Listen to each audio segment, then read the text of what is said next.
Avant l'indépendance de la Côte d'Ivoire, le service de transport en commun à Abidjan était artisanal. À côté de quelques pinasses, le transport terrestre était assuré par des véhicules particuliers, transportant par voyage une vingtaine de personnes sur un trajet fixe pour certains, et 6 à 7 passagers sur un itinéraire plus ou moins régulier pour d'autres. Dès 1959, ces moyens de transport s'avérèrent inadaptés à l'échelle de la cité moderne que devenait Abidjan. Le gouvernement ivoirien prit alors des contacts pour mettre en place un réseau de transport structuré qui déboucha sur la création officielle, le 16 décembre 1960, de la Société de transport abidjanais, SOTRA, la première société de transport urbain organisée de l'Afrique de l'Ouest. Après plusieurs décennies de chemin dans le progrès, la SOTRA exerce aujourd'hui 2 activités essentielles. Les activités portant sur le transport urbain ordinaire avec les bus et les taxis bagages et le transport lagunaire avec les bateaux-bus, ce qu'on appelle les activités concédées. Les activités dites non concédées comprennent le service express et le service location tourisme et voyage. La direction générale de la société a pour leitmotiv de développer davantage la SOTRA pour satisfaire le public abidjanais. C'est dans cette dynamique qu'en 2003, au niveau du trafic lagunaire, la SOTRA a mis en service le Moossou, premier bateau fabriqué par ses soins. Depuis cette période, la SOTRA construit elle-même ses bateaux-bus. À la différence des bateaux-bus qui fondent déjà au quotidien la lagune Ibrié, le Moossou, l'Agnébi et le Zanzan n'ont pas été commandés à l'étranger et importés en Côte d'Ivoire. Ils sont le produit des ateliers centraux de la SOTRA à Abidjan, où ingénieurs, techniciens, mécaniciens et ouvriers ont ainsi prouvé qu'en Côte d'Ivoire, il y a un potentiel industriel et un savoir-faire technologique de haut niveau, potentiel qui ne demande qu'à être activé et mobilisé.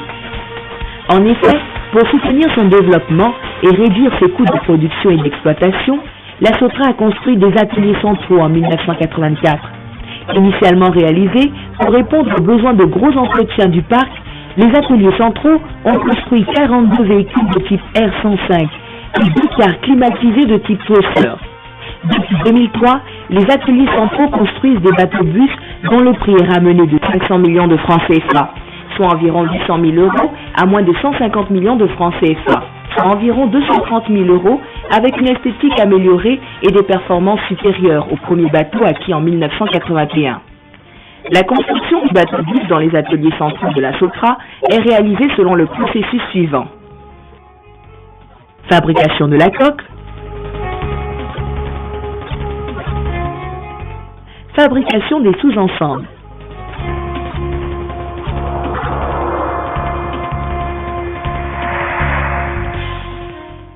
construction ossature, plancher et habillage.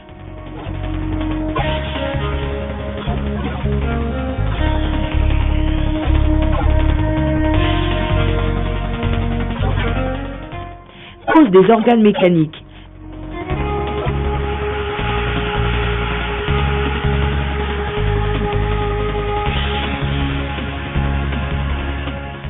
Assemblage de la superstructure.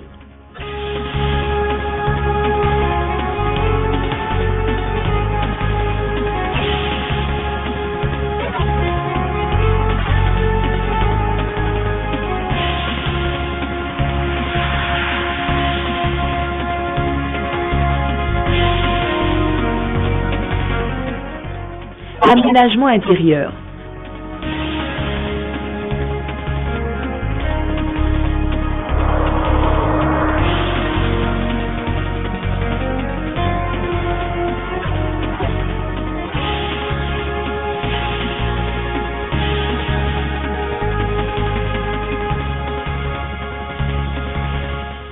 Peinture extérieure et application anti-fouling.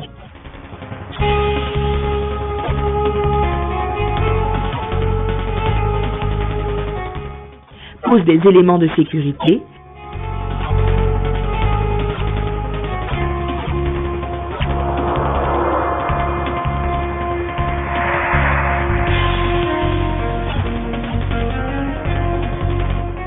Travaux de finition et essai.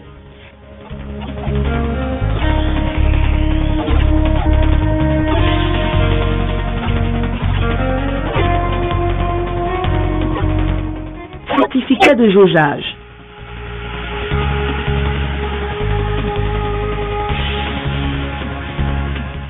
Visite de COP.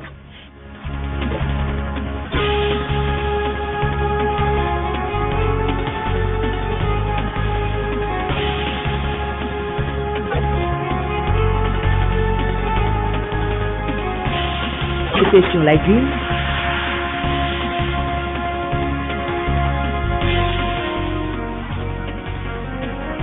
Visite de mise en service.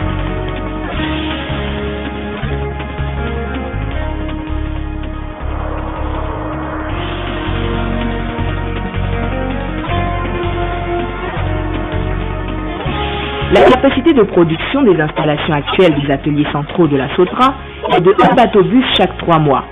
Pour combler cette insuffisance, il est envisagé la construction d'un chantier naval capable de respecter la cadence de 16 bateaux par an. Cette projection est fonction de la demande de la population abidjanaise, dont le besoin se chiffre à 500 000 déplacements sur Lagune par jour, selon l'étude réalisée par la société. Cette étude fait apparaître la nécessité de construire 10 nouvelles gares lagunaires et la mise en service de 85 bateaux supplémentaires d'ici 2012. Il est bon de signaler que sur 10 communes à Abidjan, 9 sont baignées par un vaste plan d'eau appelé Lagune Ébriée. Ainsi, l'on peut affirmer sans réserve que le projet d'ouverture du chantier naval de la SOTRA s'avère rentable. Vivement donc que les bailleurs de fonds concrétisent ce projet, qui, tout en assurant un meilleur service aux usagers, figure parmi les pionniers de la relance économique de la Côte d'Ivoire, voire de l'Afrique.